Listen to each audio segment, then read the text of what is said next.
এটা কুৱেশ্যন ইতিমধ্যে আমাৰ ইমেইল বা কমেণ্টত আহিছে। সেই কুৱেশ্যনটো হৈছে ডিএৰ পৰা কিছুমানলৈ ফোন অহা বুলি কৈছে আৰু কিছুমানলৈ ফোন অহা নাই।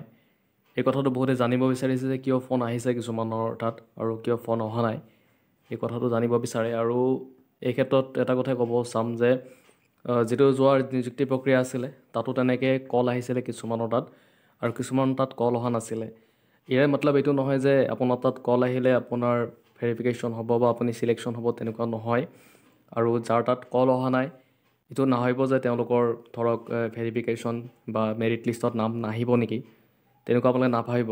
কাৰণ এইবিলাক হৈছে এটা মানে কি হয় যে কেতিয়াবা ধৰক আপোনালোকে গ্ৰেজুৱেশ্যনৰ মাৰ্কটোৱে হওক বা HS মাৰ্কটোৱে হওক কিবা খেলি মেলি কৰে, মানে তেতিয়া খেলি মেলি কৰিলে ডিএৰ ফালৰ পৰা ফোন আহে আৰু ফোন আহি এইটো বস্তু ক্লিয়াৰ হয়। আৰু কেতিয়াবা ধৰক এইটো আপোনালোকৰ যেনেকৈ ধৰক চাৰ্টিফিকেটখন দিলে, গ্ৰেজুৱেশ্যনৰ চাৰ্টিফিকেটখন দিয়াৰ পিছত তাৰে কিছুমানে হয়তো মাৰ্কছটো তেওঁলোকৰ যিটো পাৰ্চেণ্টেজ, সেই পাৰ্চেণ্টেজটো উলিয়াব কিছুমানে হয়তো নাজানিব পাৰে বা কিবা ভুল হ'ব পাৰে। তেনেকৈ ভুল হোৱাৰ ক্ষেত্ৰত বা য'ৰ পৰা আপুনি কম্পিউটাৰ মানে য'ত যিজন অপাৰেটৰ থাকে বা যাৰ দ্বাৰা আপোনালোকে কৰাইছিলে, যেনিবা যিখন কেফেত গৈ কেনে সেই কেফেটোত থকা সেই অপাৰেটৰজনে হয়তো কিবা ভুলো কৰি দিব পাৰে। যদি 65 আছিলে 67% কৰি দিব পাৰে বা কিবা এটা মিষ্টেক হৈ যায়, তেতিয়া সেই যিখন আপোনালোকৰ চাৰ্টিফিকেট থাকে সেই চাৰ্টিফিকেটখনৰ লগত পাৰ্চেণ্টেজটো নিমিলেগৈ। আৰু সেইকাৰণে আচলতে তেওঁলোকে ভেৰিফিকেশ্যন মানে কি আপোনালোকৰ ফোন আহে ডিএৰ ফালৰ পৰা আৰু বস্তুটো ক্লিয়াৰ কৰিব বিচাৰে। আৰু তেনেকুৱা ভুল থাকিলেহে আহে।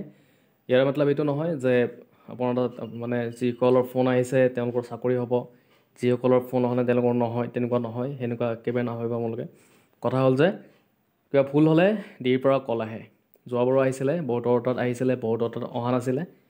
আৰু এইবাৰো ঠিক হয়তো তেনেকুৱা এটা কামৰ কাৰণে হয়তো তেনেকুৱা হেৰি হৈছে। আৰু আপোনালোকে হেৰি কৰিব, যাৰ তাত কল আহিছে আপোনালোকে ইয়াতে কমেণ্ট কৰিব পাৰে আৰু মই লাইভ এটা দি দিম, কিন্তু আজি দিব নোৱাৰিম, সময়ৰ অসুবিধা হ'ব, পিছত দি দিম।